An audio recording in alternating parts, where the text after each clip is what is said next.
OCD. OCD मतलब obsessive compulsive disorder. ये एक मेंटल डिसऑर्डर है, लेकिन दोस्तों ये काफी लोगों को आजकल हो रहा है, जिसके कुछ सिम्टम्स है जो मैं अभी आपको बताने जा रही हूँ। ओसीडी यानी ऑब्सेस हो जाते हैं आप कोई एक चीज बार बार करने के लिए। ज्यादातर लोगों को इसमें ज्यादा हैंड वॉश करना, बार बार नहाना, उनको गंदा बहुत फील होता है तो बार बार हाथ धोएंगे, कपड़े बार बार धोएंगे या बार बार नहाएंगे, जिसकी वजह से उनकी स्किन में रैशेस भी हो जाते हैं। ओसीडी और भी टाइप्स के होते हैं, जैसे कि अगर कोई फ्रेम लगी है, तस्वीर टेढ़ी है, तो जब तक वो ठीक नहीं कर लेते, सिस्टमैटिक चीजें नहीं होती, उनको चैन नहीं होता। उनका माइंड कंटिन्यूसली वहीं घूमता रहता है कि वो ठीक कब करूंगा, और माइंड में उसको ठीक करता हुआ देखते रहते हैं। टाइल्स है तो चीजें गिनने की प्रॉब्लम हो जाती है ओसीडी में। मतलब कुछ लोगों को भगवान का 100 बार नाम नहीं लेंगे तो तब तक सोएंगे नहीं। तो नाम लेने की शुरुआत करते हो, अगर गिनती भूल जाए 99 पर भी, तो फिर से 100 बार गिनेंगे, क्योंकि उनको डर होता है कि कुछ हो जाएगा अगर मैं ये नहीं करता हूँ तो। यानी वो बार बार एक चीज, एक व्यक्ति का नाम ले।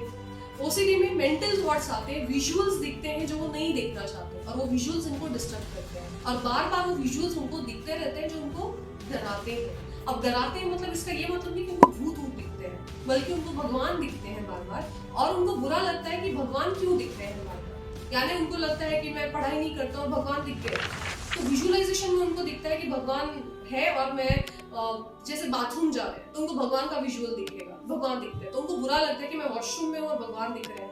तो उनको बहुत ही कंटिन्यूसली मेंटली इतना डिस्टर्ब हो जाते हैं वो सोचकर, और इस चीज पर उनका कंट्रोल नहीं होता।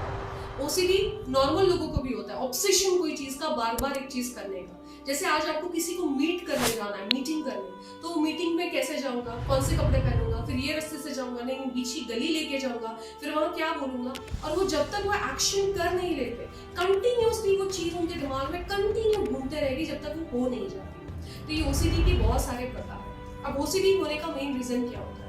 तो ज्यादातर जो भी लोग हाथ धोते हैं, बॉडी वॉश करते हैं, नहाते ज्यादा है, या ओसीडी ज्यादातर अगर फीमेल्स में है तो उसका एक बहुत बड़ा कारण है मोलेस्टेशन। अगर बचपन में किसी बच्ची के साथ गलत काम किया गया हो, उसको छेड़ा भी गया हो, या उसको कोई ऐसी इमेज दिमाग में आ गई है कि किसी ने उसको गलत तरीके से छुआ गया है और वो अंदर से घिन महसूस करती है, तो उस वजह से बड़े होने के बाद भले उसको याद भी ना हो कि बचपन में मेरे साथ ऐसा कुछ हुआ था, लेकिन बड़े होने के बाद उसको ओसीडी निर्माण होने के बहुत ज्यादा चांसेस हो जाते हैं। और ये सेम लड़कों के साथ भी होता है, बिकॉज बच्चों के साथ ऐसी चीजें बचपन में होती है, तो इस वजह से भी ओसीडी हो सकता है। सेकेंड है फियर ऑफ गॉड। लोग भगवान से बहुत डरते हैं। बेटा तू पढ़ाई कर, नहीं तो देख भगवान जी क्या करेंगे, अंधेरे में मत जा, बाहु आ जाएगा, भगवान से डर, तू झूठ बोला भगवान तुझे पनिश करेंगे। तो हम भगवान के नाम पर इतने इश्यूज बना चुके हैं कि बच्चे जब बड़े हो रहे हैं इस पीरियड में भगवान से इतना डरने लगते हैं हर एक चीज में, कि भाई भगवान की मूर्ति वहां है तो पैर उस तरफ नहीं रखने, गलती से किसी को पैर छू गया तो ऐसे ऐसे टच करते हैं। तो जिस व्यक्ति के अंदर बहुत ज्यादा फियर है, फियर ऑफ गॉड, उन लोगों को जो विजुअलाइजेशंस मैंने बताया जो दिखते हैं उसमें खासकर भगवान दिखते हैं। बीइंग अ क्लिनिकल हिप्नोथेरेपिस्ट, मी सोनिया जड़ाजी सिंह, मेरे पास काफी ओसीडी के पेशेंट्स आते हैं और उनका मेन रीजन होता है फियर ऑफ गॉड।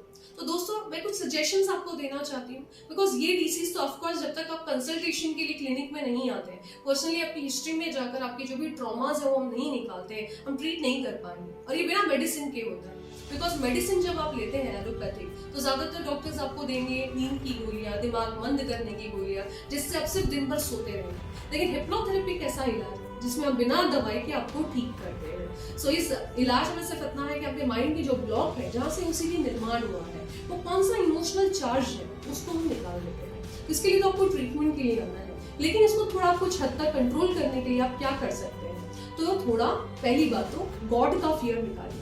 हम डरते हैं कि गॉड, अरे बाप रे मेरे को ये विचार क्यों आया, मैं वॉशरूम में हूँ मुझे भगवान का विचार क्यों आया? तो भाई ईश्वर कहाँ नहीं है, ये सोचिए कि ईश्वर कहाँ नहीं है। मंदिर, मस्जिद, हर जगह, हर कमरे में, इस हवा में जिसमें सांस हम ले रहे हैं, हर जगह है। तो ईश्वर कोई एक स्पेसिफिक जगह पर नहीं, हर जगह होता है। दूसरी चीज है, ईश्वर से प्यार करिए, डरिए मत। जब हम डरते हैं वो हमारे साथ कुछ हार्म करेंगे, ऐसे ऑलमाइटी जिसको हम देख तक नहीं पा रहे हैं, तो पहले तो ये बताइए कि आपके माँ बाप आपका कभी नुकसान करना चाहेंगे? तो क्या आपको लगता है कि आप कोई गलती करेंगे तो ईश्वर आपको सजा देगा? नहीं, वो हमारे ईश्वर के भी ईश्वर है, पिता के भी पिता है, वो तो हमसे सबसे ज्यादा प्यार करते हैं, इतना प्यार कि जो उन्होंने शायद माता पिता भी ना करते हो, तो वो आपसे प्यार करते हैं। और जो व्यक्ति आपसे प्यार करता है वो आपका कभी नुकसान नहीं करेगा। तो फियर ऑफ गॉड निकालने के लिए थोड़ा अपनी कॉन्शियस का भी यूज आपको करना है। सेकेंडली कि जैसे मैंने बताया मोलेस्टेशन होने की वजह से होता है, जो कि शायद आपको याद भी नहीं होगा बिकॉज चाइल्डहुड पे हुआ है, तो उस इंसिडेंट्स को निकालने की कोशिश करिए अपने माइंड से। थर्ड चीज है कि आप ये जो एक्शंस है बार बार हाथ धोना, कॉन्शियसली अवेयर हो जाए कि आप ज्यादा धोने पर भी आपका हाथ वैसा ही रहने वाला है। थोड़ा कॉन्शियस अवेयरनेस से सेल्फ कंट्रोल आपको बढ़ाने से भी इसमें फर्क पड़ेगा। लेकिन अगेन एट द एंड में ये कहूंगी मेडिटेशन भी आपको करना जरूरी है। मेडिटेशन इज वेरी इंपॉर्टेंट क्योंकि उससे माइंड कंट्रोल होता है। आप अपने आप को बिजी कर लीजिए कोई वर्क में, क्योंकि जब आप फ्री होंगे तब ओसीडी का प्रकार ज्यादा होता है। सो यही सजेशंस है। प्लस आप ट्रीटमेंट जरूर इसकी लीजिए, और अगर आप ट्रीटमेंट लेना चाहते हैं तो आप नीचे दिए गए नंबर पर कॉल करें, कॉन्टैक्ट करें, आप इसके